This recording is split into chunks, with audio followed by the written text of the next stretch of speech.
Hey everyone, it's Tim again here, out on one of my night walks. If you can listen, you can even hear the cicadas out here in Oklahoma. It's beautiful sounding, but I was just thinking about something. You know how multiple times in the Bible Jesus tells parables about the lost coin, the lost sheep? You also see him portray this as let's try this again.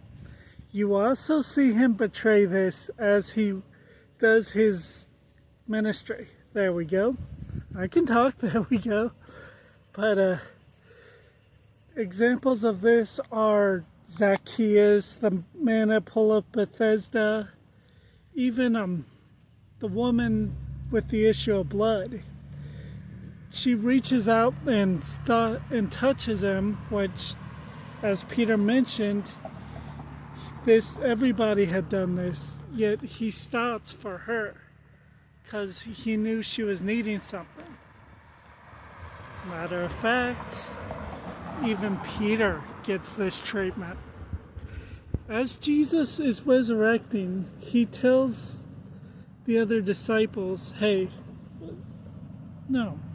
as Jesus is resurrected, an angel tells Mary to go tell the other disciples and Peter that Jesus isn't here and he is risen. Let me repeat that. He said, go tell the other disciples and Peter that he is not here, he is risen. Now, as I was talking about Zacchaeus, I did say why this is important and what it means when you use your name in ancient Hebrew times.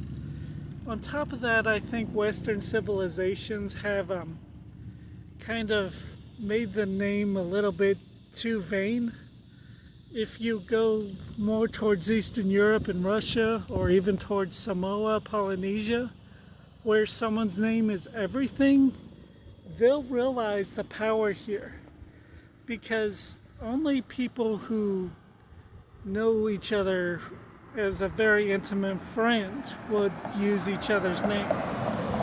The reason why I'm saying this is there is somebody watching right now who you feel like God's ready to give up on you.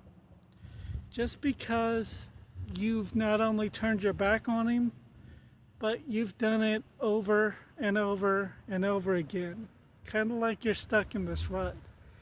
And you're scared to death that there's going to be a last time. Now, here's the thing about God. Peter flat out, after saying, I will die for you, he flat out betrayed God, not in the same way that Judas did, but he was asked 3 times, weren't you with Jesus? Hey, you're a Galilean, your accent gives me away. You were with Jesus. Hey, you were with Jesus, weren't you? I saw you there. All 3 times, he not only says he wasn't with him, he said he didn't know him.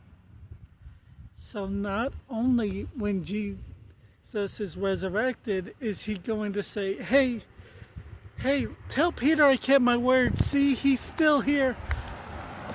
Tell my best friend that I kept my word like I am and I want to see him. Not only that, but 3 times Jesus asks Peter, do you love me? And he's doing the same thing for you. The whole, Jesus gave me too many tries. He's just like other people. I can't do it. He's going to fail. I failed him too much. That is a bunch of, let's see. There's a certain word for it. Crap! Hey, I don't sugarcoat things. Last time I checked, I wasn't Willy Wonka. But if you think about this, Jesus is always forgiving, even up until the point where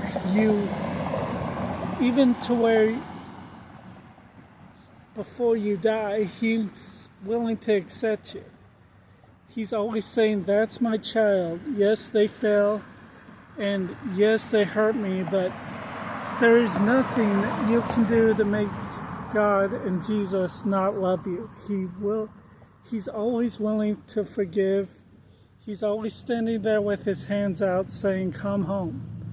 You see this multiple times, like I said, with Peter, with Zacchaeus. He's constantly called the Apostle Paul, Saul of Tarshish, a terrorist. And Jesus called one of his leaders, Ananias, to teach him about him, and he became one of the most well-known apostles for Jesus. Yeah, Jesus still loves you, and he's still reaching out to you. All you have to do is come back home. That's all I have for this time. I'll see you guys later. Bye.